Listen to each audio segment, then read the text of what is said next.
트럼프가 한국의 숨통을 끊으려 했습니다. 한국산 반도체에 100% 관세를 부과한다. 전 세계로 퍼진 트럼프의 충격 발언에 세계는 경악했습니다. 전 세계 주요 언론들은 모두 한국의 굴복을 기다리며 조롱의 기사를 쏟아냈죠. 하지만 단 이틀 뒤 상황은 완전 뒤집혀버렸습니다. 삼성이 D램 가격 30% 인상을 발표하며 반격에 나선 것입니다. 엔비디아, 테슬라, 애플 모두 단가 인상의 고통을 호소했고 결국 미국 정부는 전면 백지화를 선언할 수밖에 없었죠. 도대체 무슨 일이 벌어진 걸까요? 전 세계 HBM 시장 점유율 90%, 대한민국의 힘, 지금 시작합니다. 100%. 이 숫자가 무엇을 의미하는지 아십니까? 제가 20년간 미국 상무부에서 국제무역을 다루면서도 이런 규모의 관세는 처음 봤습니다. 한국산 반도체에 100% 관세를 매기자는 제안이 백악관 회의 테이블에 올라온 거예요. 그런데 더 충격적인 건 따로 있었습니다.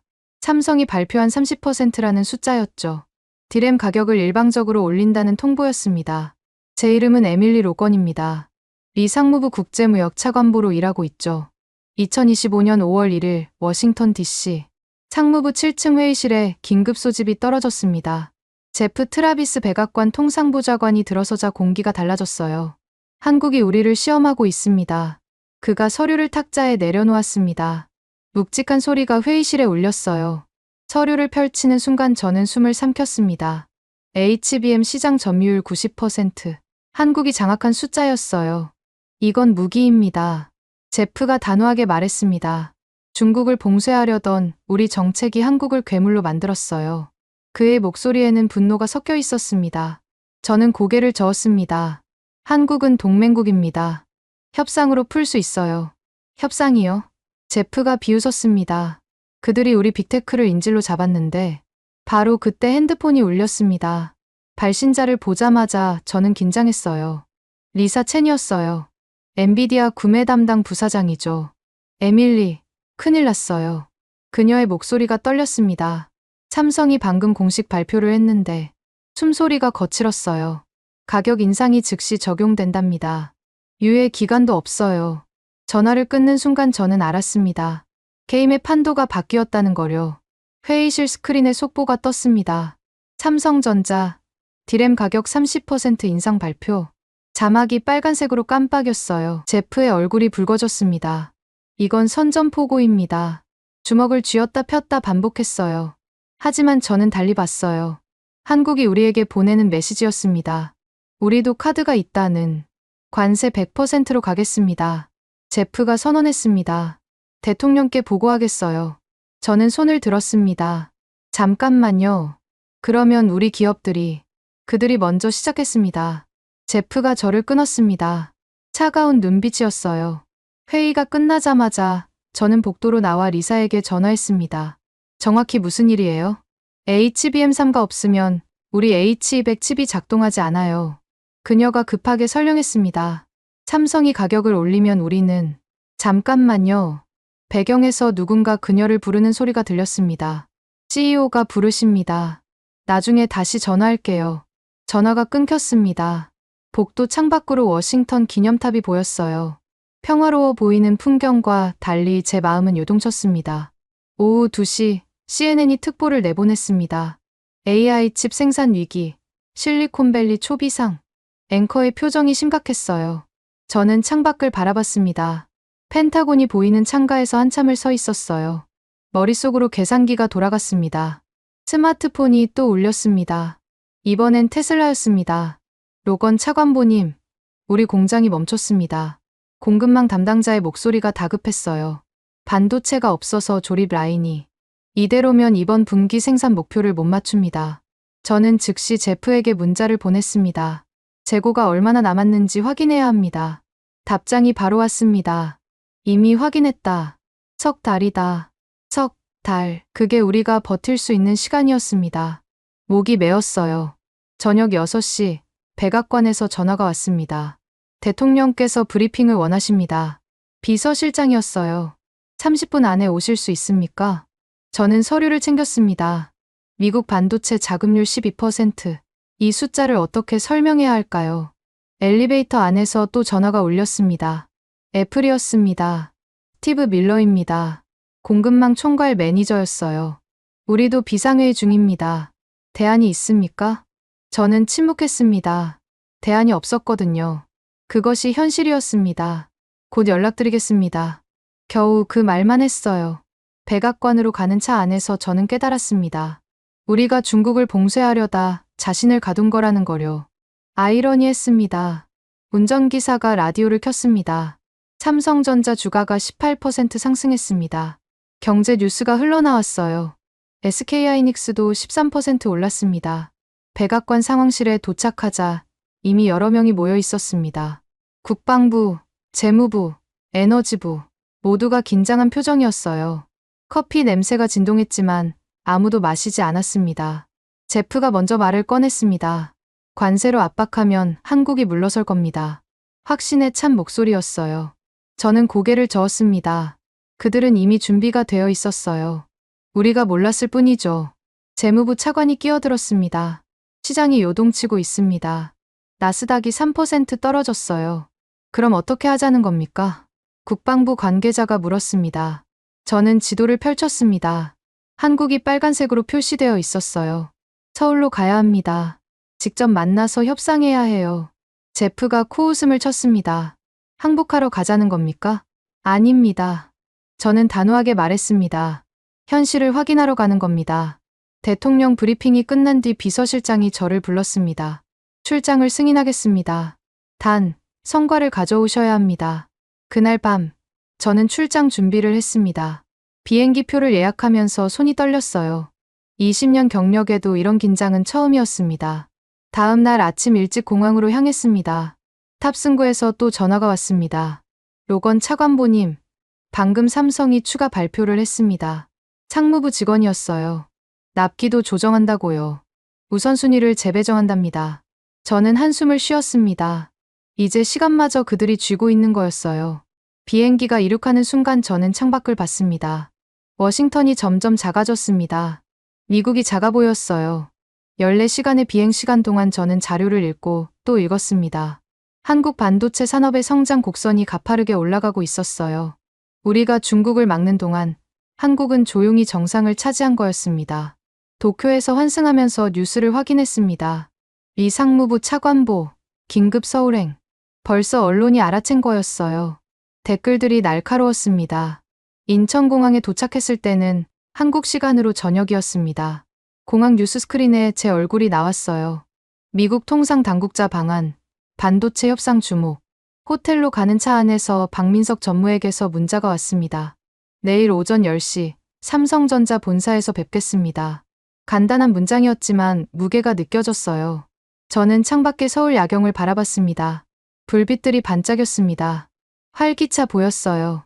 호텔 방에 들어서자마자 워싱턴으로 전화했습니다. 무사히 도착했습니다. 그쪽 분위기는 어떻습니까? 제프가 물었습니다. 걱정이 묻어났어요. 아직 모르겠습니다. 저는 솔직하게 답했습니다. 내일 알게 되겠죠. 전화를 끊고 저는 창가에 섰습니다.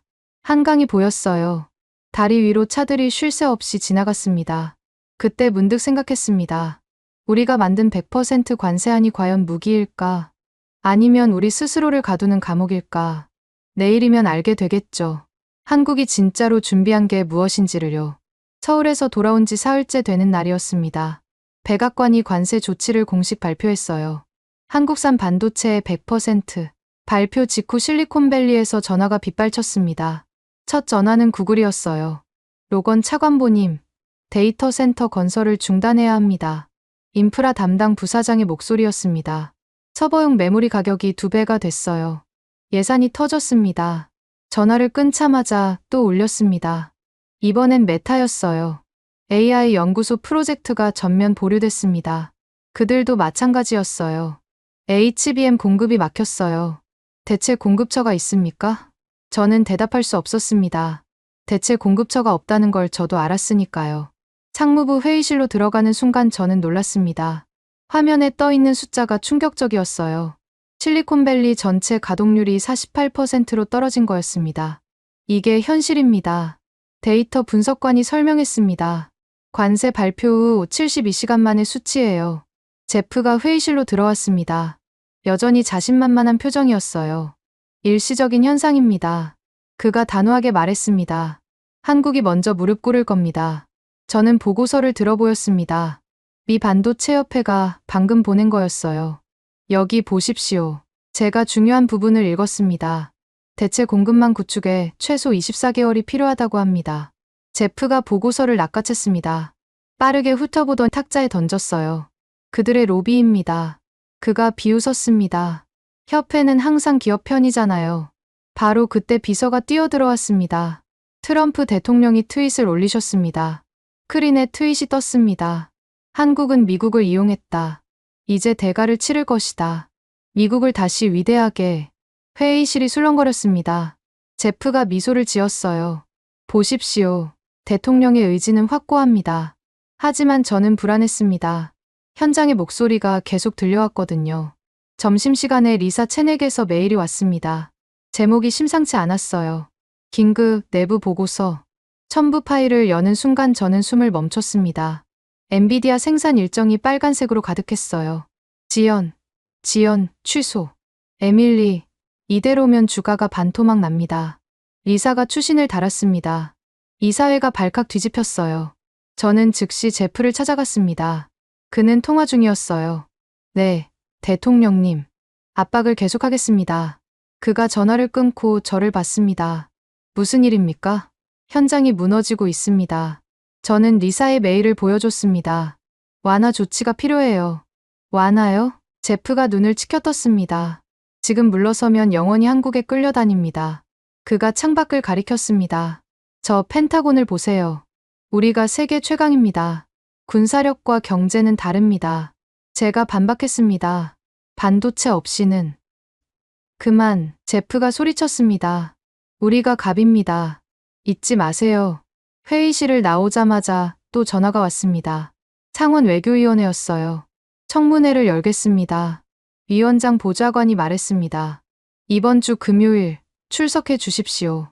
청문회라니 정치권도 들끓기 시작한 거였어요. 오후에 CNN을 켰습니다. 앵커가 심각한 표정으로 말했습니다. 실리콘밸리가 멈춰가고 있습니다. 화면에 텅 빈 공장들이 비쳤어요. 전문가들은 이를 디지털 셧다운이라 부르고 있습니다. 패널로 나온 경제학자가 말했습니다. 이건 자충수입니다. 미국이 스스로 목을 조르고 있어요. 저는 채널을 돌렸습니다. 폭스뉴스는 다른 논조였어요. 한국을 압박해야 합니다. 보수 논객이 목소리를 높였습니다. 미국의 자존심이 걸린 문제입니다. 그때 스마트폰이 울렸습니다. 테슬라 CEO 비서실이었어요. 일런이 직접 통화하길 원합니다. 비서가 말했습니다. 지금 가능하십니까? 잠시 후 일런의 목소리가 들렸습니다. 로건 차관보님, 이건 재앙입니다. 그의 목소리는 날카로웠어요. 우리 신형 모델 생산이 전면 중단됐습니다. 그가 계속 말했습니다. 하루 손실이 5천만 달러예요. 저는 할 말이 없었습니다. 그저 들을 수밖에요. 뭔가 해결책이 있어야 합니다. 일런이 다그쳤습니다. 정부가 나서서 협상해야 해요. 전화를 끊고 저는 한참 앉아 있었습니다. 압박 전략이 역효과를 내고 있었어요. 저녁 무렵 월스트리트 저널 기자에게서 전화가 왔습니다. 오프 더 레코드로 여쭙겠습니다. 그가 조심스럽게 물었습니다. 정부 내부에 균열이 있습니까? 예리한 질문이었어요. 관세 정책에 대한 이견이 있다고 들었는데요. 저는 부인했습니다. 하지만 그의 말이 맞았어요. 균열은 이미 시작됐으니까요. 밤 10시 집으로 돌아오는 길에 라디오를 들었습니다. 나스닥이 5% 추가 하락했습니다. 경제 뉴스가 암울했어요. 집에 도착하자마자 노트북을 열었습니다. 서울 출장 보고서를 다시 읽었어요. 박민석 전무가 했던 말이 떠올랐습니다. 기술은 무기가 아니라 신뢰입니다. 그때는 이해하지 못했습니다. 하지만 이제 알 것 같았어요. 새벽 2시, 잠이 오지 않아 부엌으로 나왔습니다. 커피를 마시며 생각했어요. 우리가 중국을 봉쇄하려 했습니다. 그런데 정작 봉쇄된 건 우리였어요.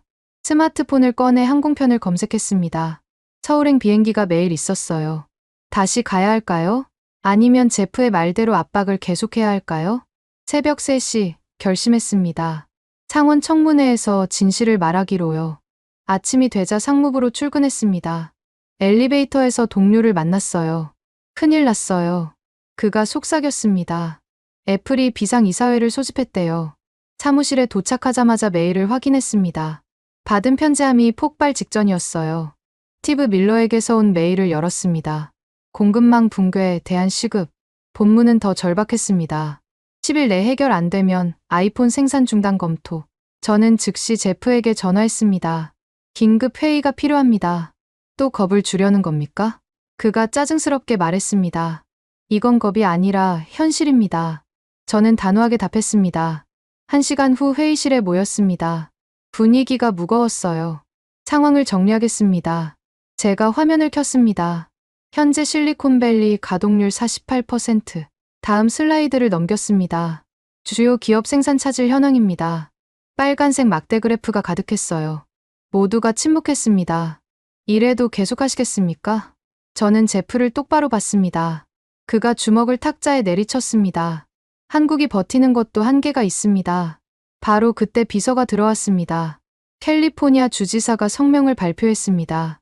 스크린에 뉴스가 떴습니다. 캘리포니아 연방정부 관세 정책 비판. 주지사가 카메라를 보며 말했습니다. 이 정책은 캘리포니아 경제를 파괴하고 있습니다. 회의실이 얼어붙었습니다. 이제 주정부까지 반기를 든 거였어요. 이건 시작일 뿐입니다. 제가 말했습니다. 더 늦기 전에. 충분합니다. 제프가 자리에서 일어났습니다. 금요일 청문회에서 결론 내리죠. 그가 나가자 다른 참석자들도 하나둘 일어났습니다. 저만 홀로 남았어요. 창밖을 봤습니다. 워싱턴의 하늘이 흐렸어요. 그때 결심했습니다. 도쿄를 경유해서라도 다시 서울로 가야겠다고요. 협상 테이블에 앉아야 합니다. 압박이 아니라 대화가 필요했어요. 저녁, 집으로 돌아와 짐을 쌌습니다. 이번엔 더 오래 머물 각오였어요. 노트북에 메모를 남겼습니다. 균열이 시작됐다. 우리가 만든 균열이 인천공항에 다시 도착했을 때는 새벽 5시였습니다. 이번엔 혼자였어요. 공식 출장이 아니라 제 판단으로 온 거였습니다. 택시를 타는 순간 저는 긴장했습니다. 운전기사가 백미러로 저를 봤어요. 삼성전자 본사요? 제가 놀라자 그가 웃었습니다. 어제 뉴스에서 봤어요. 미국 정부분이시죠? 그의 말투에는 적대감이 없었습니다. 오히려 호기심이 가득했어요. 서울로 가는 길, 창밖 풍경이 달라 보였습니다. 지난번엔 못 봤던 것들이 눈에 들어왔어요. 고속도로 표지판, 건물들, 모든 게 선명했습니다. 호텔에 짐을 풀자마자 박민석 전무에게 문자를 보냈습니다. 도착했습니다. 만나주실 수 있습니까? 답장이 금방 왔습니다. 오전 9시, 본사에서 기다리겠습니다. 시계를 보니 6시였습니다. 준비할 시간이 3시간이었어요. 샤워를 하면서 생각했습니다. 이번엔 무엇을 들을까요? 어떤 현실을 마주하게 될까요? 호텔 로비에서 통역을 만났습니다. 젊은 여성이었어요. 김지원입니다. 오늘 동행하겠습니다. 그녀의 영어는 완벽했습니다. 스탠퍼드 졸업생이라고 했어요. 삼성전자 본사 앞에 도착하자 경비원이 우리를 알아봤습니다. 박 전무님이 기다리고 계십니다. 엘리베이터를 타는 순간 저는 숨을 깊이 들이마셨습니다. 32층. 숫자가 올라갈수록 심장이 빨리 뛰었어요. 문이 열리자 박민석 전무가 서 있었어요. 다시 오셨군요. 그가 악수를 청했습니다. 따뜻한 손이었어요. 회의실로 들어서자마자 저는 멈춰섰습니다. 벽면 전체가 모니터였거든요. 숫자와 그래프가 빼곡했습니다. 앉으십시오. 박 전무가 의자를 가리켰습니다. 보여드릴 게 많습니다. 그가 리모컨을 들었습니다. 화면이 바뀌었어요. 이게 현재 우리 HBM 생산 현황입니다. 파란색 선이 가파르게 올라가고 있었습니다. 단가가 30% 올랐지만 주문은 더 늘었어요. 저는 이해할 수 없었습니다. 어떻게 그게 가능합니까? 박 전무가 미소를 지었습니다. 간단합니다. 대체제가 없으니까요. 그가 화면을 가리켰습니다. 작년 대비 주물량이 48% 증가했습니다. 다음 화면으로 넘어갔습니다. 세계 지도에 빨간 점들이 찍혀 있었어요. 우리 고객사들입니다. 그가 설명했습니다. 중국 빼고 전 세계예요. 엔비디아, AMD, 인텔, 애플. 이름을 듣는 순간 저는 깨달았습니다. 미국 기업들이 대부분이었어요. 우리가 제재하려던 대상이 아니라 우리 자신이 의존하고 있었던 겁니다. 납기 지연율을 보시죠. 또 화면이 바뀌었습니다. 0%입니다. 저는 놀라서 물었습니다. 관세에도 불구하고요? 관세는 가격에 전가됐습니다. 박 전무가 담담하게 말했습니다. 고객들이 부담하고 있어요. 선택의 여지가 없으니까. 그때 노크 소리가 들렸습니다. 젊은 남자가 들어왔어요. 흰 가운을 입고 있었습니다. 연구원 한지우입니다. 박 전무가 소개했습니다. HBM3이 개발 책임자예요. 한지우 연구원이 노트북을 열었습니다. 최신 설계를 보여드릴게요. 화면에 복잡한 도면이 떴습니다. 회로가 미로처럼 얽혀 있었어요. 이게 차세대 HBM입니다. 그가 자랑스럽게 말했습니다. 12단 적층 기술이에요. 세계 유일입니다. 저는 질문했습니다. 미국이 이 기술을 따라잡으려면? 한 연구원이 잠시 생각하더니 답했습니다. 최소 5년은 걸릴 겁니다. 장비도 없고 인력도 부족하니까요. 그리고 특허 장벽도 있습니다. 그가 덧붙였습니다. 핵심 기술 특허 300여 개를 보유하고 있어요. 박 전무가 끼어들었습니다. 이건 협박이 아닙니다. 현실이죠. 그가 일어나서 창밖을 가리켰습니다. 저기 보이는 건물이 뭔지 아십니까? 멀리 공사 중인 건물이 보였습니다. 크레인이 쉴 새 없이 움직였어요. 신규 HBM 전용 팹입니다. 내년 완공 예정이에요. 투자 규모를 묻자 그가 웃었습니다. 3조 원입니다. 관세 발표 다음 날 결정했어요. 저는 충격을 받았습니다. 우리가 압박하자 오히려 투자를 늘린 거였어요. 이해가 안 됩니다. 제가 솔직하게 말했습니다. 왜 투자를 늘리는 겁니까? 박 전무가 진지하게 답했습니다. 기회니까요. 미국이 스스로 경쟁자를 제거했잖아요. 점심 드시고 생산 라인을 보시죠. 박 전무가 제안했습니다. 구내식당으로 가는 길에 직원들과 마주쳤습니다. 그들의 표정이 밝았어요. 위기감이 전혀 없었습니다. 젊은 엔지니어 한 명이 박 전무에게 인사했습니다. 전무님, HBM사 테스트 결과가 나왔습니다. 예상보다 좋습니다. 식사를 하면서 박 전무가 말했습니다. 트럼프 대통령이 중국을 봉쇄했죠? 저는 고개를 끄덕였습니다. 덕분에 우리는 중국 시장을 잃었습니다. 그가 계속했습니다. 하지만 동시에 경쟁자도 사라졌어요. 무슨 뜻인지 물으려는 순간 그가 먼저 설명했습니다. 중국이 자체 개발하려 했지만 장비 수입이 막혔습니다. 미국의 제재 때문에. 아이러니였습니다. 우리의 중국 제재가 한국을 독점자로 만든 거였어요. 중국 SMIC가 HBM 개발을 포기했다는 소식 들으셨습니까? 박 전무가 물었습니다. 지난주 발표했어요. 장비를 구할 수 없어서요. 식사 후 생산 라인으로 이동했습니다. 방진복을 입는 순간 저는 긴장했어요. 클린룸에 들어서자 숨이 멎었습니다. 거대한 장비들이 쉴 새 없이 움직였습니다. 마치 살아있는 유기체 같았어요. 이게 HBM 생산 라인입니다. 한 연구원이 설명했습니다. 24시간 풀가동 중이에요. 웨이퍼가 기계 사이를 오가는 모습이 경이로웠습니다. 한 장의 웨이퍼에서 수백 개의 칩이 나온다고 했어요. 한 대의 장비를 가리키며 말했습니다. 네덜란드 ASML 장비입니다. EUV 노광 장비요. 저는 알았습니다. 그 장비 한 대가 2억 달러가 넘는다는 거요. 몇 대나 있습니까? 제가 물었습니다. 비밀입니다. 박 전무가 웃었습니다. 하지만 세계에서 가장 많다고 해두죠. 견학을 마치고 회의실로 돌아오는 길에 스마트폰이 울렸습니다. 워싱턴이었어요. 지금 월스트리트 저널 보셨습니까? 상무부 직원이 다급하게 물었습니다. 저는 기사를 검색했습니다. 헤드라인이 충격적이었어요. 미국의 자충수 반도체 관세가 부메랑으로. 기사를 읽는 순간 저는 얼굴이 화끈거렸습니다. 제 이름도 언급돼 있었거든요. 박 전무가 제 표정을 봤습니다. 괜찮으십니까? 저는 스마트폰을 내려놓았습니다. 계속하시죠. 그가 새로운 자료를 꺼냈습니다. 우리 내부 회의 결과입니다. 문서를 펼치자 한 문장이 눈에 들어왔습니다. 미국 관세에 관계없이 공급 지속 결정. 저는 이해할 수 없었습니다. 손해 아닙니까? 박 전무가 창밖을 봤습니다. 한강이 멀리 보였어요. 장기전입니다. 시장을 포기할 순 없으니까요. 그가 저를 똑바로 봤습니다. 그리고 우리는 미국이 결국 깨달을 거라 믿습니다. 무엇을요? 기술 패권은 압박으로 얻는 게 아니라는 거요. 그의 목소리가 단호했습니다. 신뢰와 협력으로 얻는 겁니다. 그때 또 전화가 왔습니다. 이번엔 제프였어요. 트럼프 대통령이 긴급 브리핑을 요청했습니다. 그의 목소리가 날카로웠습니다. 당장 돌아오십시오. 전화기 너머로 고함 소리가 들렸습니다. 백악관이 발칵 뒤집힌 모양이었어요. 저는 박 전무를 봤습니다. 그가 고개를 끄덕였어요. 가셔야죠. 그가 말했습니다. 하지만 기억하세요. 우리는 여기 있습니다. 회의실을 나오면서 한지우 연구원이 말했습니다. 다음에 오시면 HBM사를 보여드릴게요. 그의 눈이 반짝였습니다. 자부심이 가득했어요. 그때는 더 놀라실 겁니다. 그가 덧붙였습니다. 공항으로 가는 택시 안에서 저는 생각했습니다.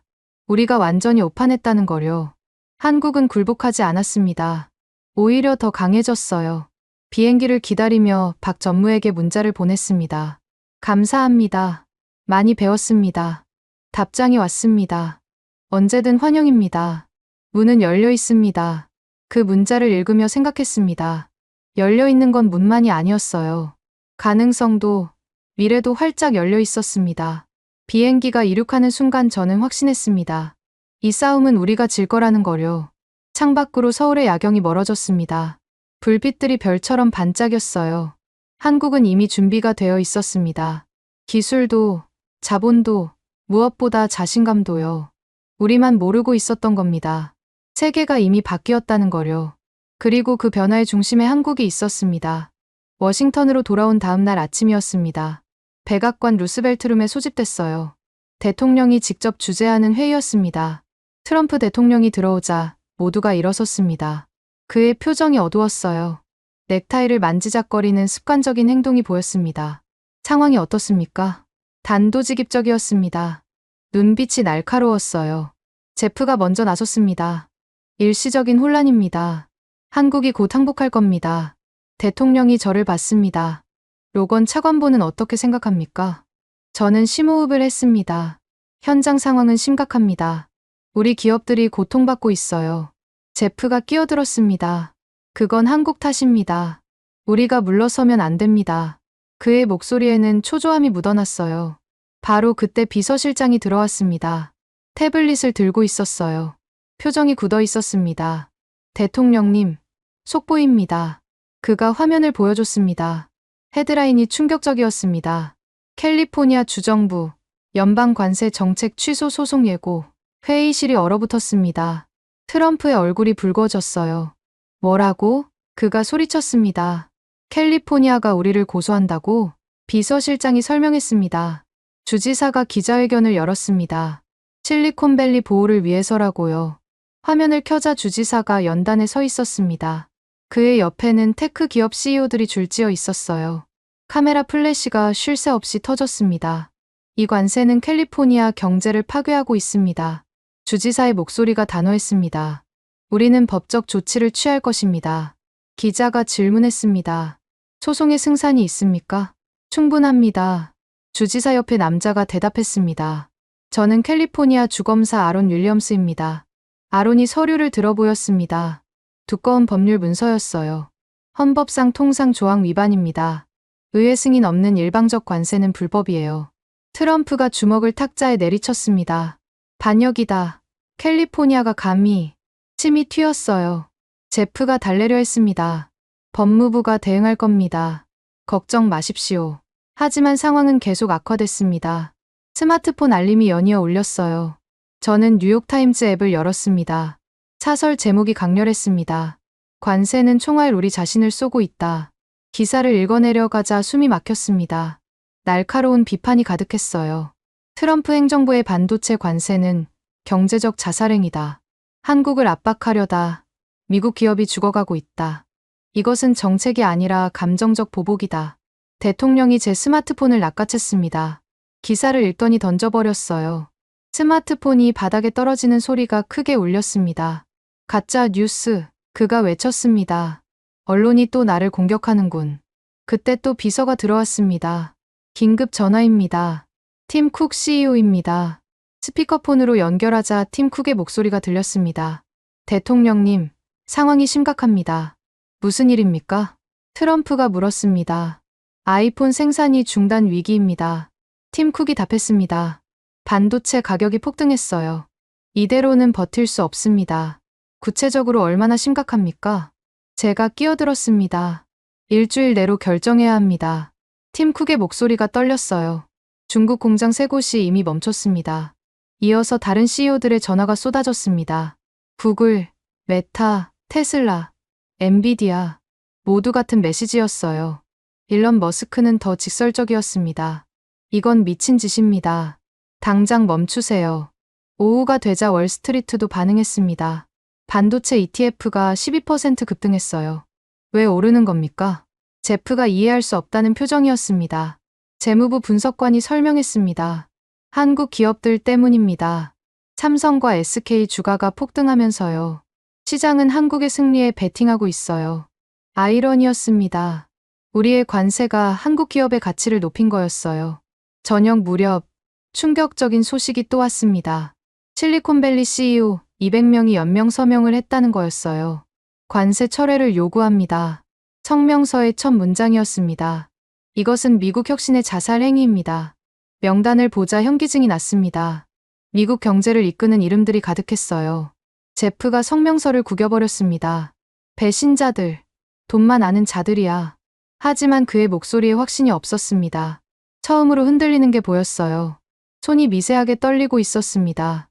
백악관을 나와 상무부로 돌아오는 길에 전화가 왔습니다. 상원 외교위원장이었어요.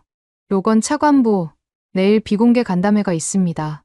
그의 목소리가 심각했습니다. 상원의원 12명이 참석합니다. 간담회장에 들어서자 분위기가 무거웠습니다. 민주당과 공화당이 함께 있었어요. 초당적 모임이었습니다. 이대로는 안 됩니다. 민주당 원내대표가 먼저 말했습니다. 경제가 무너지고 있어요. 공화당 의원도 동의했습니다. 텍사스 반도체 공장도 가동을 멈췄습니다. 부품이 없어서요. 내 지역구에서만 3,000명이 일자리를 잃었습니다. 저는 현황을 설명했습니다. 파워포인트를 켜고 데이터를 보여줬어요. 미국 제조업 가동률이 60%로 떨어졌습니다. 그래프가 급락하고 있었습니다. 실업률은요? 누군가 물었습니다. 다음 달이면 10만 명이 일자리를 잃을 겁니다. 제가 답했습니다. 그 다음 달엔 20만 명으로 늘어납니다. 의원들이 술렁거렸습니다. 선거를 앞둔 그들에게는 치명적인 숫자였어요. 한 의원이 테이블을 쳤습니다. 이건 정치적 자살입니다. 중간 선거에서 참패할 겁니다. 대안이 뭡니까? 외교위원장이 물었습니다. 저는 준비한 보고서를 꺼냈습니다. 밤새 작성한 거였어요. 단계적 철회안입니다. 첫 페이지를 넘겼습니다. 즉시 50%로 낮추고 3개월 내 완전 철폐. 제프가 끼어들었습니다. 그건 항복입니다. 한국이 이기는 겁니다. 아닙니다. 제가 반박했습니다. 이건 현실을 인정하는 겁니다. 현실, 패배주의죠. 제프가 목소리를 높였습니다. 그때 상원의원 한 명이 말했습니다. 캘리포니아 소송이 걱정입니다. 이기면 어떻게 됩니까? 법무부 관계자가 답했습니다. 관세가 무효가 됩니다. 그리고 손해배상 청구가 쏟아질 겁니다. 예상 배상액이 1,000억 달러를 넘을 수 있습니다. 회의실이 조용해졌습니다. 모두가 심각한 표정이었어요. 간담회가 끝난 후 제프와 마주쳤습니다. 엘리베이터 앞이었어요. 당신이 흔들고 있는 겁니까? 그가 날카롭게 물었습니다.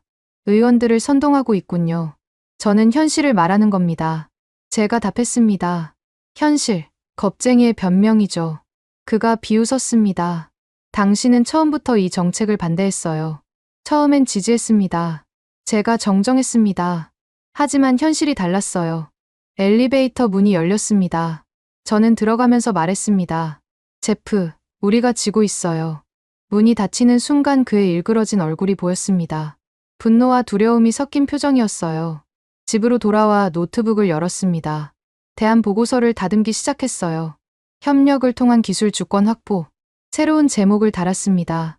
압박이 아닌 협력. 봉쇄가 아닌 연대. 그것이 답이었습니다. 새벽 2시 박민석 전무에게서 메일이 왔습니다. 다음 주 G20 회의에서 뵙겠습니다. 준비된 제안이 있습니다.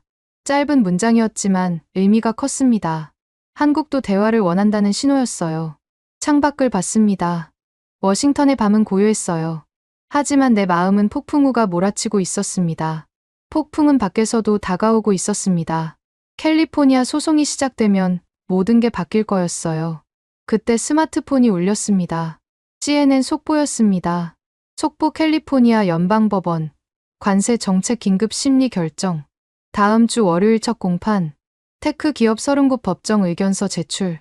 이제 시간이 얼마 남지 않았습니다. 결정을 내려야 했어요. 저는 보고서 마지막 문장을 썼습니다. 압박은 우리를 고립시켰다. 이제 협력으로 돌아갈 때다. 엔터를 누르는 순간 확신이 들었습니다. 반전의 경계를 넘었다는 거요. 이제 제프와 트럼프를 설득할 차례였습니다. 쉽지 않겠지만 해야 했어요. 미국의 미래가 걸려 있었으니까요. 그리고 제 양심도 걸려 있었습니다. G20 재무장관 회의가 열리는 제주도에 도착했을 때는 2025년 9월 28일이었습니다. 공항에 내리자 습한 바람이 불어왔어요. 태풍이 지나간 직후였습니다. 호텔 로비에서 박민석 전무를 만났습니다. 그의 옆에는 낯선 사람들이 있었어요. 한국통상교섭본부팀입니다. 박 전무가 소개했습니다. 오늘 협상을 함께할 분들이에요. 악수를 나누며 느꼈습니다. 그들의 눈빛에 자신감이 가득했어요. 회의실은 호텔 최상층에 있었습니다. 창밖으로 제주 바다가 보였어요. 파도가 거칠게 몰아치고 있었습니다. 시작하시죠. 박 전무가 말했습니다. 테이블 위에 태블릿을 올려놓았어요. 첫 화면이 떴습니다. 한미 반도체 협력 로드맵이라는 제목이었어요. 먼저 현실을 직시해야 합니다. 박 전무가 리모컨을 들었습니다. 이건 지난 3개월간 변화입니다. 그래프가 나타났습니다. 한국 반도체 수출액이 48% 증가했어요. 같은 기간 미국 테크 기업 시가총액은 2조 달러 감소했습니다. 관세가 시작된 후입니다. 그가 설명했습니다. 아이러니하죠. 압박이 오히려 우리를 강하게 만들었어요. 저는 인정할 수밖에 없었습니다. 예상 밖이었습니다. 트럼프 대통령의 중국 봉쇄 정책 덕분입니다. 박 전무가 다음 화면을 보여줬습니다. 중국이 반도체 개발을 포기했어요. 장비를 구할 수 없으니까요. 지도에 빨간 X표가 가득했습니다. 중국의 반도체 프로젝트들이 중단된 거였어요. SMIC, 화웨이, YMTC. 그가 이름을 나열했습니다. 모두 HBM 개발을 포기했습니다. 통상교섭본부의 김 국장이 끼어들었습니다. 미국이 네덜란드와 일본을 압박해서 장비 수출을 막았잖아요. 저는 고개를 끄덕였습니다. 그것은 우리 정책의 핵심이었어요. 그런데 결과가 어떻습니까? 박 전무가 물었습니다. 중국이 아니라 한국이 독점자가 됐어요. 그가 새로운 데이터를 보여줬습니다. 2025년 HBM 시장 점유율 한국 93%. 저는 숨이 막혔습니다. 우리가 만든 상황이었어요. 이제 제안을 드리겠습니다. 박 전무가 자세를 고쳐 앉았습니다. 협력은 거래가 아니라 신뢰입니다. 그가 문서를 건넸습니다. 한미 반도체 동맹 구축안이라고 적혀 있었어요. 첫 페이지를 넘기자 구체적인 내용이 나왔습니다. 관세 즉시 철폐, 공동 R&D 센터 설립, 기술 공유 협정.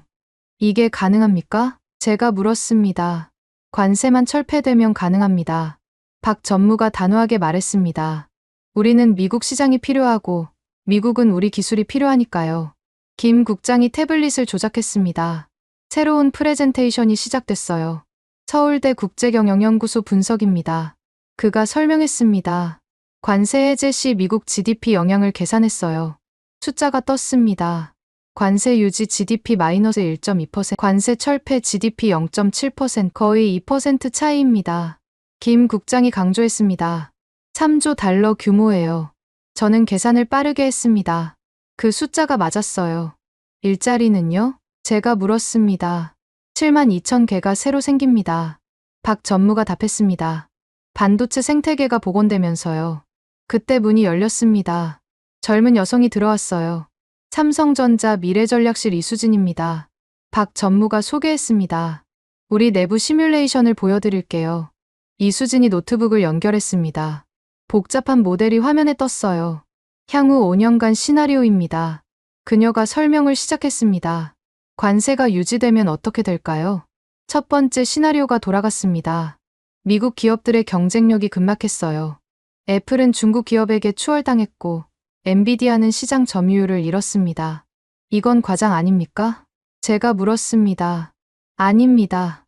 이수진이 데이터를 보여줬습니다. 이미 시작됐어요. 중국 스마트폰이 동남아 시장을 장악했습니다. 두 번째 시나리오를 돌렸습니다. 관세가 철폐되고 협력이 시작되는 경우였어요. 결과가 완전히 달랐습니다. 한미 기업들이 함께 성장했어요. 시장 지배력도 강화됐습니다. 핵심은 신뢰입니다. 박 전무가 말했습니다. 기술은 돈으로 살 수 있지만 신뢰는 시간이 필요해요. 그가 창밖을 가리켰습니다. 저 바다처럼 깊고 넓은 신뢰 말입니다. 점심 시간이 됐습니다. 호텔 레스토랑으로 이동했어요. 식사를 하면서 박 전무가 개인적인 이야기를 꺼냈습니다. 제가 20년 전 인텔에서 일했어요. 저는 놀랐습니다. 미국에서요? 실리콘밸리에서 5년간 있었습니다. 그가 미소를 지었습니다. 그때 배운 게 있어요. 기술은 혼자 만들 수 없다는 것. 그가 와인잔을 들었습니다. 협력이 없으면 혁신도 없습니다. 오후 협상이 재개됐습니다. 이번엔 더 구체적인 논의였어요. 가격은 어떻게 됩니까? 제가 물었습니다. 관세가 철폐되면 10% 인하합니다. 박 전무가 즉답했습니다. 즉시 적용이에요. 나머지 20%는? 제가 추궁했습니다. 그건 시장 프리미엄입니다. 그가 솔직하게 말했습니다. 독점의 대가죠. 하지만 1년 내 정상화될 겁니다. 김 국장이 계약서 초안을 꺼냈습니다. 공동 R&D 센터 건입니다. 위치는 텍사스 오스틴이었습니다. 투자 규모는 100억 달러. 한국이 60%, 미국이 40%. 왜 한국이 더 많이 투자합니까? 제가 물었습니다. 기술을 가져가니까요. 박 전무가 답했습니다. 공정한 거래입니다. 협상이 3시간째 이어졌습니다. 세부 조항을 하나씩 검토했어요. 기술 이전, 특허 공유, 인력 교류, 모든 것이 테이블 위에 올랐습니다. 트럼프 대통령이 받아들일까요? 김 국장이 조심스럽게 물었습니다. 저는 한숨을 쉬었습니다. 설득이 필요할 겁니다. 도울 수 있습니다. 박 전무가 말했습니다. 우리 회장님이 직접 전화하실 수 있어요. 그때 제 스마트폰이 울렸습니다. 제프였어요. 지금 뭘 하고 있습니까? 그의 목소리가 날카로웠습니다. 언론에서 협상설이 나오고 있어요. 저는 복도로 나갔습니다. 공식 회담은 아닙니다. 의견 교환이에요. 의견 교환? 제프가 비웃었습니다. 항복 조건을 듣고 있는 거겠죠. 전화를 끊고 회의실로 돌아왔습니다. 박 전무가 제 표정을 읽었어요. 압박이 있습니까? 그가 물었습니다. 늘 있는 일입니다. 제가 답했습니다. 박 전무가 일어섰습니다. 창가로 걸어가더니 멀리 한라산을 바라봤어요. 저 산을 보십시오. 그가 말했습니다. 폭풍이 와도 흔들리지 않습니다. 그가 돌아서서 저를 봤습니다. 신뢰도 그래야 합니다. 흔들리지 않아야 해요. 이수진이 마지막 자료를 보여줬습니다. 2030년 글로벌 반도체 시장 전망. AI 시대가 본격화됩니다. 그녀가 설명했습니다. HBM 수요는 10배 늘어날 거예요. 숫자가 충격적이었습니다. 시장 규모 5천억 달러. 한국과 미국이 손잡으면? 박 전무가 물었습니다. 70%를 차지할 수 있어요. 따로라면? 제가 물었습니다. 중국이 그 자리를 차지할 겁니다. 그의 대답이 단호했습니다. 시간 문제예요.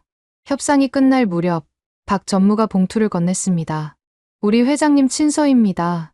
봉투를 열자 짧은 편지가 나왔습니다. 기술의 미래는 협력에 있습니다. 함께 만들어 갑시다. 저는 편지를 접으며 말했습니다. 백악관에 전하겠습니다. 한 가지 더 있습니다. 박 전무가 말했습니다. 그가 스마트폰을 꺼내 사진을 보여줬습니다. 건설 중인 거대한 건물이었어요. 텍사스 오스틴입니다. 그가 설명했습니다. 이미 땅을 샀어요. R&D 센터 부지입니다. 저는 놀라서 그를 봤습니다.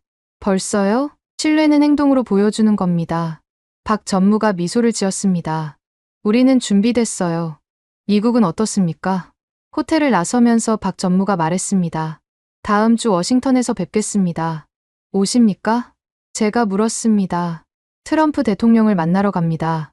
그가 답했습니다. 직접 설득하겠습니다. 공항으로 가는 차 안에서 저는 생각했습니다. 신뢰의 무게에 대해서요. 그것은 계약서보다 무거웠습니다. 숫자보다 중요했어요. 비행기가 이륙하면서 제주도가 작아졌습니다. 구름 사이로 한라산 정상이 보였어요. 박 전무의 말이 맞았습니다. 신뢰는 흔들리지 않아야 했어요. 이제 워싱턴으로 돌아가 싸워야 했습니다. 제프와 트럼프를 설득해야 했어요. 어려운 싸움이 될 거였습니다. 하지만 이제는 혼자가 아니었어요. 한국이 함께 했으니까요. 신뢰라는 무기를 들고서요. 워싱턴으로 돌아온 다음 날 아침, 백악관 웨스트윙에서 긴급 브리핑이 열렸습니다. 대통령 경제자문위원회, 국가안보회의, 통상대표부가 모두 모였어요. 분위기가 이전과 달랐습니다. 제프가 먼저 발표를 시작했습니다. 압박을 계속해야 합니다. 한국이 흔들리고 있어요. 하지만 그의 목소리에는 이전의 확신이 없었습니다. 데이터도 빈약했어요. 제가 손을 들었습니다. 다른 관점을 제시하겠습니다. 프레젠테이션을 시작했습니다. 첫 슬라이드 제목이 모두의 시선을 끌었어요. 자립이 아닌 공존 새로운 기술 패권 전략. 우리는 착각하고 있었습니다. 제가 말문을 열었습니다. 중국을 봉쇄하려던 정책이 예상치 못한 결과를 낳았어요. 다음 슬라이드를 넘겼습니다. 아시아 지도에 화살표가 그려져 있었어요. 중국 봉쇄의 수혜자는 중국의 경쟁자였습니다. 제가 설명했습니다. 바로 한국이었죠. 데이터를 보여줬습니다. 한미 반도체 교역액 1,850억 달러. 전년 대비 24% 증가. 재무부 차관이 끼어들었습니다. 그럼 우리가 한국을 키운 겁니까? 정확합니다. 제가 답했습니다. 그리고 이제 한국 없이는 우리 산업이 돌아가지 않아요. 제프가 테이블을 쳤습니다. 그래서 항복하자는 겁니까? 아닙니다. 제가 단호하게 말했습니다. 프레임을 바꾸자는 겁니다. 새로운 슬라이드를 띄웠습니다. 기술 패권의 재정이라는 제목이었어요. 패권은 지배가 아니라 영향력입니다. 제가 설명을 이어갔습니다.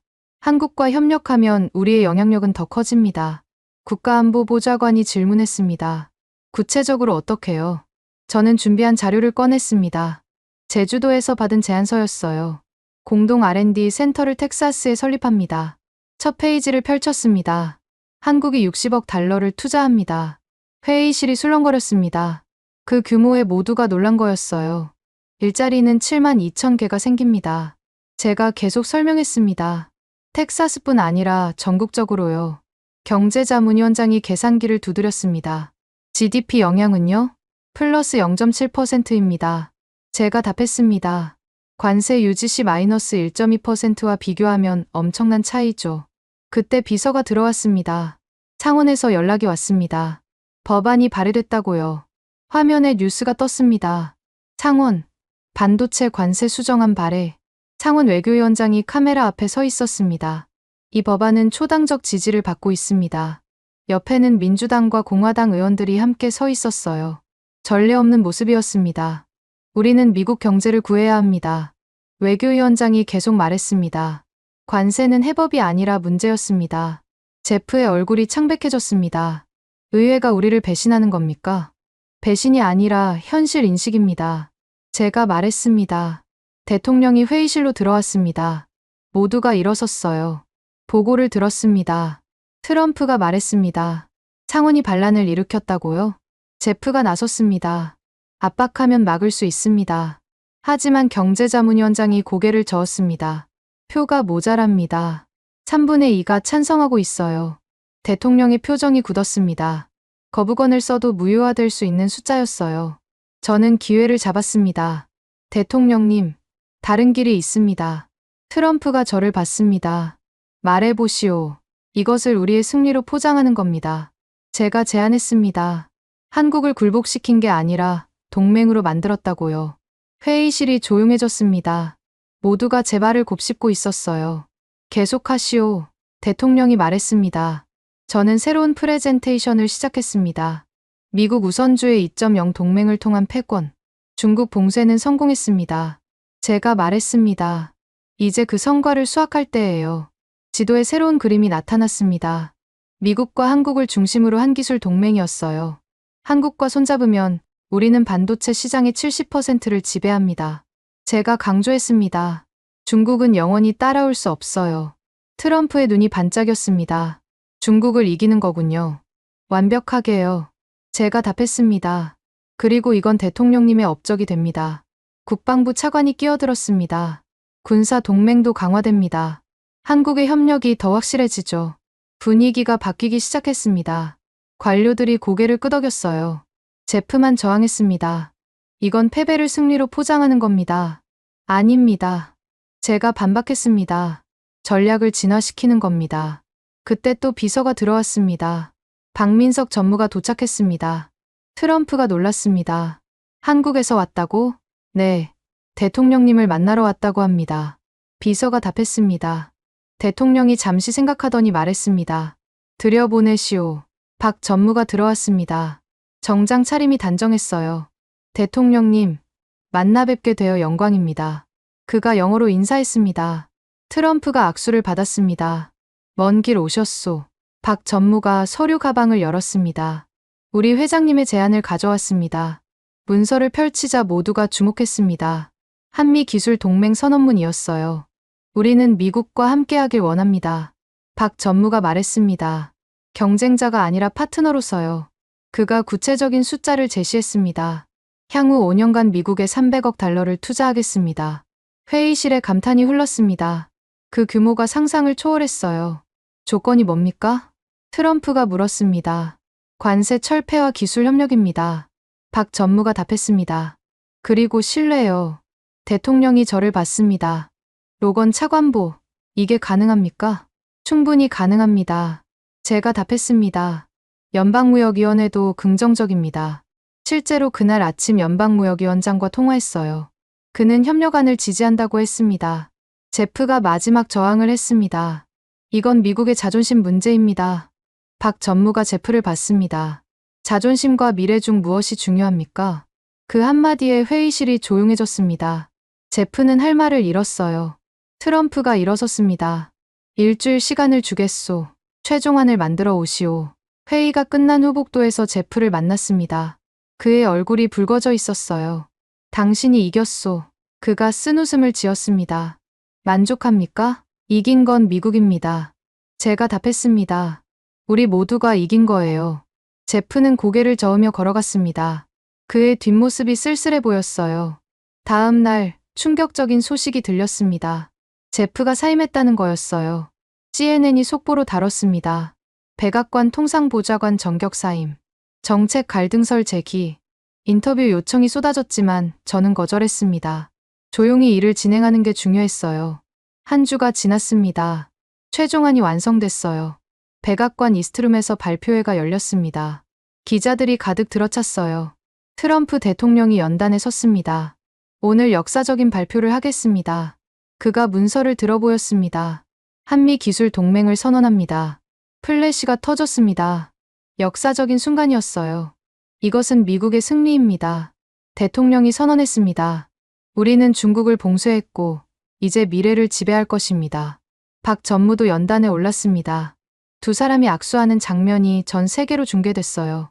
기자가 질문했습니다. 관세는 실패였습니까? 트럼프가 능숙하게 답했습니다. 관세는 협상 카드였습니다. 그리고 성공했죠. 또 다른 기자가 물었습니다. 한국이 승리한 것 아닙니까? 이번엔 박 전무가 답했습니다. 승자는 따로 없습니다. 우리 모두가 이겼어요. 발표회가 끝난 후 박 전무가 제게 다가왔습니다. 수고하셨습니다. 전무님도요. 제가 답했습니다. 그가 명함을 건넸습니다. 언제든 서울에 오세요. 환영합니다. 저녁, 상무부 직원들과 조촐한 축하 파티를 했습니다. 모두가 안도의 표정이었어요. 정말 끝난 겁니까? 젊은 직원이 물었습니다. 시작입니다. 제가 답했습니다. 이제부터가 진짜예요. 창밖으로 워싱턴 기념탑이 보였습니다. 조명을 받아 하얗게 빛나고 있었어요. 그날 밤 CNN 헤드라인이 떴습니다. 한국이 만들고 미국은 신뢰한다. 완벽한 문장이었습니다. 신뢰가 만든 새로운 시대였어요. 일기에 썼습니다. 오늘 우리는 전략을 전환했다. 대립에서 협력으로. 그것이 진정한 힘이었다. 2025년 10월 15일 백악관 루스벨트룸에서 최종 보고서를 발표하는 날이었습니다. 대통령을 비롯한 강요들이 모였어요. 언론사 대표들도 초청됐습니다. 저는 연단에 서기 전 복도에서 잠시 멈췄습니다. 손에 든 보고서가 무거웠어요. 석 달간의 혼란을 정리한 문서였습니다. 준비되셨습니까? 상무장관이 제 옆에 섰습니다. 네, 준비됐습니다. 제가 심호흡을 했습니다. 회의실 문이 열렸습니다. 100여 명의 시선이 저를 향했어요. 이제 시작하겠습니다. 제가 마이크를 잡았습니다. 첫 페이지를 펼치자 한 문장이 눈에 들어왔습니다. 제가 며칠을 고민해서 쓴 문장이었어요. 보고서의 첫 줄을 읽겠습니다. 저는 목소리를 가다듬었습니다. 우리가 중국을 봉쇄하려던 벽이 한국에게 다리를 만들어 주었다. 회의실이 조용해졌습니다. 그 문장의 무게를 모두가 느꼈어요. 몇 초의 침묵이 흘렀습니다. 저는 계속 읽어 내려갔습니다. 이것은 실패가 아니라 배움이었습니다. 패권은 지배가 아니라 연대임을 깨달았습니다. 트럼프 대통령이 고개를 끄덕였습니다. 처음으로 그가 진심으로 동의하는 것 같았어요. 옆에 앉은 부통령도 메모를 하고 있었습니다. 보고서의 핵심 데이터를 발표했습니다. AI 칩 생산량이 105% 회복됐습니다. 그래프가 화면에 떴습니다. V자 회복 곡선이 선명했어요. 붉은색에서 파란색으로 변하는 그래프였습니다. 실리콘밸리 고용률은 96%입니다. 다음 슬라이드를 넘겼습니다. 관세 이전 수준을 넘어섰어요. 재무장관이 손을 들었습니다. 주가는 어떻습니까? 나스닥이 18% 상승했습니다. 제가 답했습니다. 역대 최고치를 경신했어요. S&P 500도 12% 올랐습니다.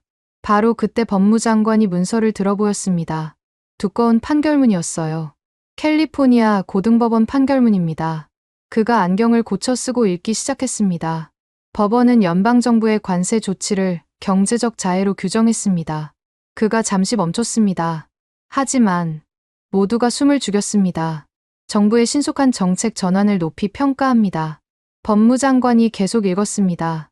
특히 한미기술 동맹은 미래지향적 결정이었다고 명시했습니다. 이것은 승리도 패배도 아닌 제3의 결론이었습니다. 법원도 현실을 인정한 거였어요.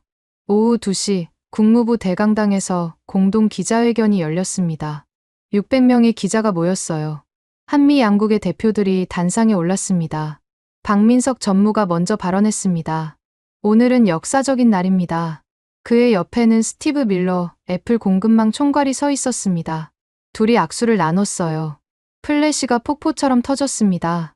애플과 삼성은 차세대 칩 공동 개발을 시작합니다. 스티브가 발표했습니다. 경쟁을 넘어 협력으로 갑니다. 기자들이 술렁거렸습니다. 라이벌이던 두 회사의 협력은 충격이었어요.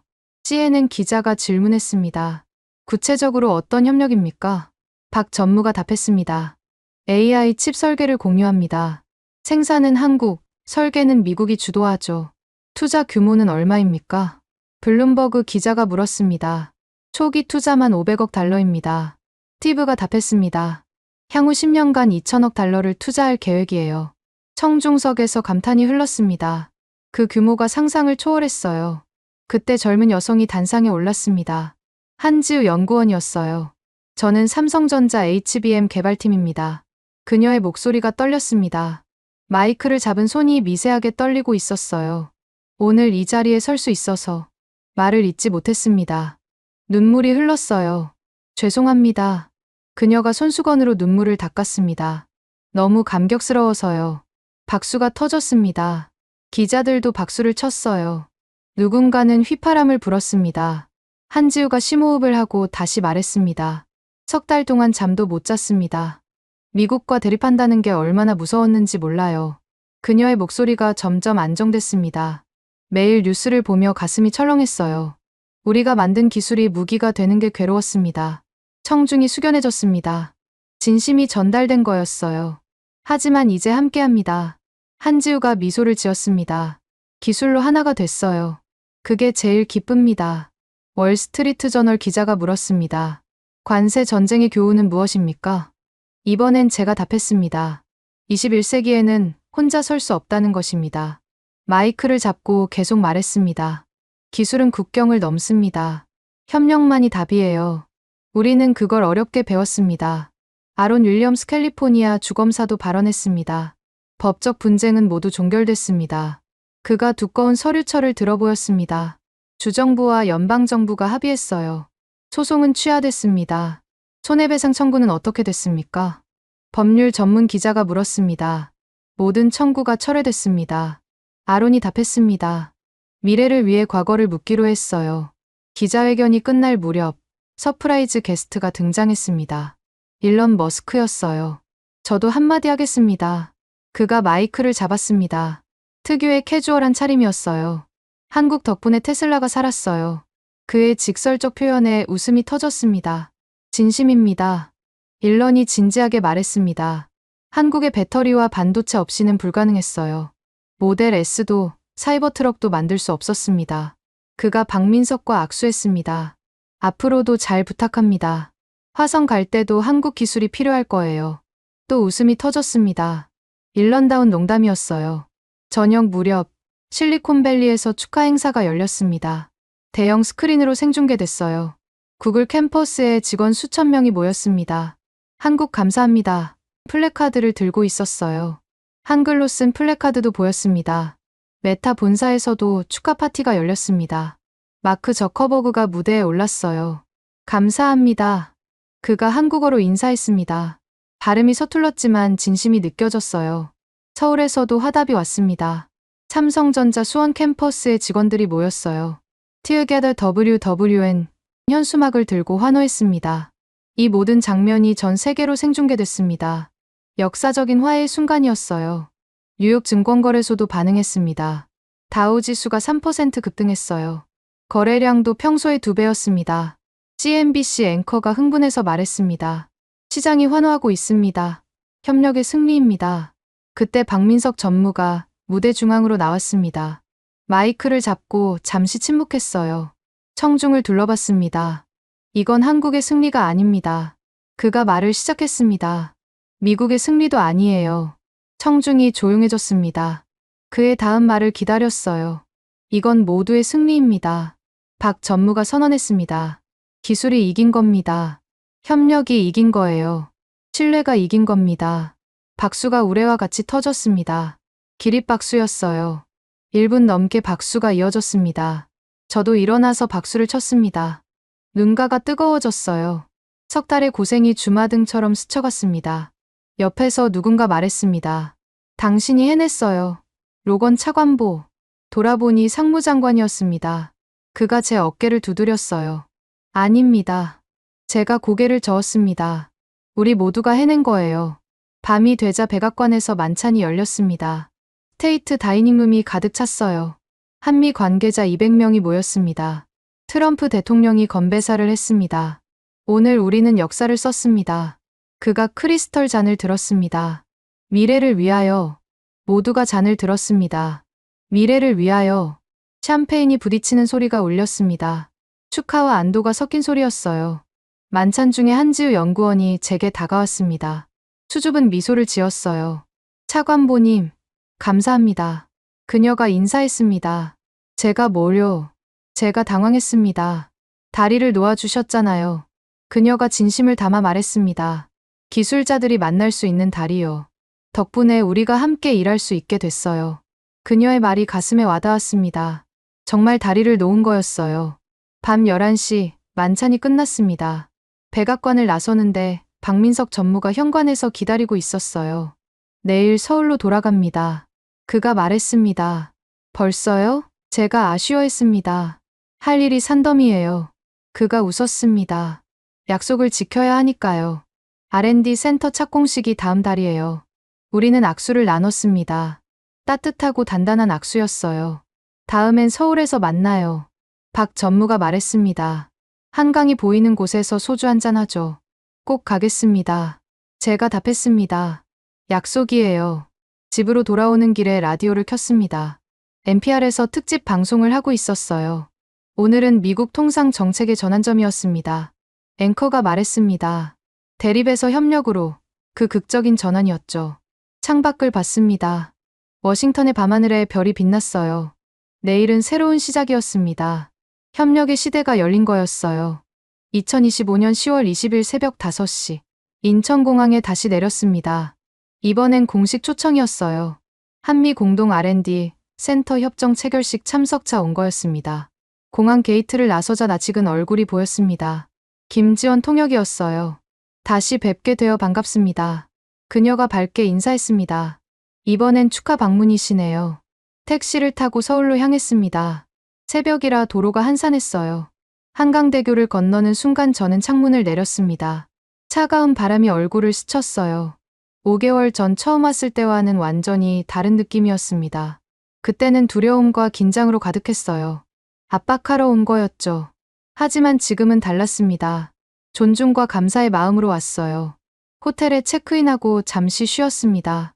창밖으로 남산타워가 보였어요. 아침 햇살을 받아 반짝이고 있었습니다. 오전 9시 삼성전자 서울 사옥에 도착했습니다. 로비에 환영 현수막이 걸려 있었어요.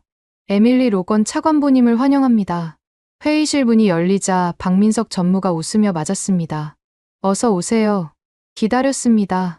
악수를 나누며 느꼈습니다. 이제 우리는 진짜 파트너가 됐다는 거요. 커피 드시겠어요? 박 전무가 물었습니다. 좋습니다.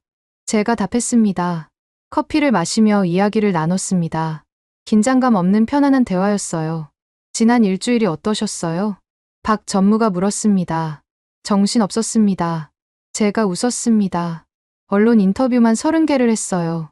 저도 마찬가지였습니다. 그가 공감했습니다. 한지우 연구원이 들어왔습니다.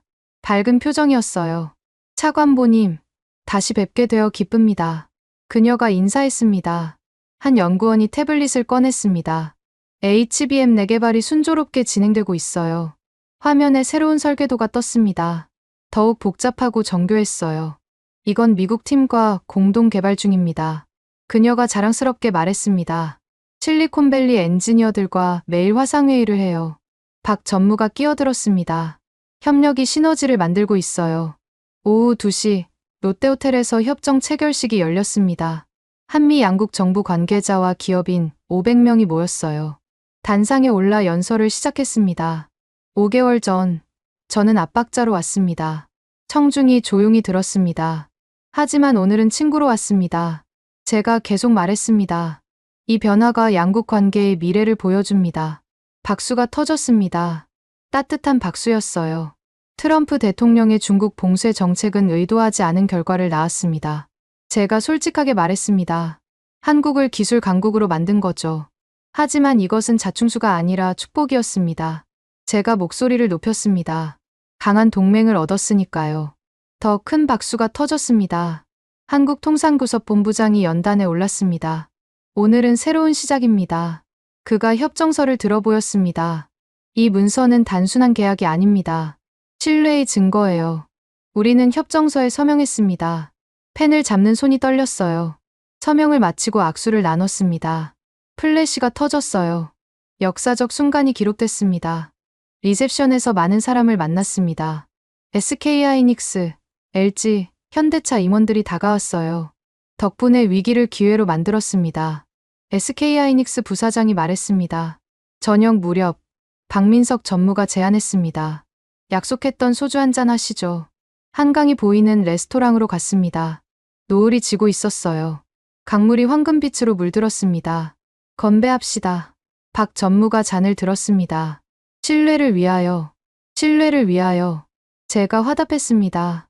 소주잔이 부딪혔습니다. 맑은 소리가 났어요. 처음 만났을 때가 생각나네요. 박 전무가 회상했습니다. 그때는 서로 경계했죠. 맞아요. 제가 인정했습니다. 지금은 확실히 알겠습니다. 그가 미소를 지었습니다. 우리는 동료예요. 한지우 연구원도 합석했습니다. 미국 엔지니어들과 일하는 게 너무 재미있어요. 그녀가 즐겁게 말했습니다. 어떤 점이 가장 인상적이었어요? 제가 물었습니다. 창의성이요. 한 연구원이 답했습니다. 우리는 정교함이 강점이고 미국은 창의성이 강해요. 합치면 최고가 됩니다. 박 전무가 창밖을 가리켰습니다. 저 다리를 보세요. 한강대교에 불이 켜지기 시작했습니다. 다리는 연결합니다. 그가 말했습니다. 기술도 사람을 연결하는 다리예요. 밤 10시 호텔로 돌아왔습니다. 로비에서 뜻밖의 사람을 만났어요. 제프 트라비스였습니다. 저는 놀랐습니다. 민간 기업 컨설턴트로 왔습니다. 그가 쑥스럽게 웃었습니다. 한국 기업들이 미국 진출을 원하거든요. 아이러니했습니다. 관세를 주장했던 그가 이제 협력을 돕고 있었어요. 로건, 당신이 옳았어요. 제프가 인정했습니다. 협력이 답이었습니다. 우리는 화해의 악수를 나눴습니다. 다음 날 아침, 일찍 일어나 한강으로 나갔습니다. 산책로를 따라 걸었어요. 조깅하는 사람들이 지나갔습니다. 다리 위에서 멈춰 섰습니다. 동쪽으로 해가 떠오르고 있었어요. 새로운 날의 시작이었습니다. 스마트폰이 울렸습니다. 박민석 전무의 메시지였어요. 안전한 귀국 되세요. 다음엔 텍사스에서 만나요. 저는 답장을 보냈습니다. 감사합니다. 곧 다시 만나요. 그때 문득 중얼거렸습니다. 힘은 기술에서 오지만 존경은 신뢰에서 온다. 이 문장이 지난 5개월의 교훈이었습니다. 우리는 힘으로 압박했지만 실패했어요. 신뢰로 다가가자 성공했습니다.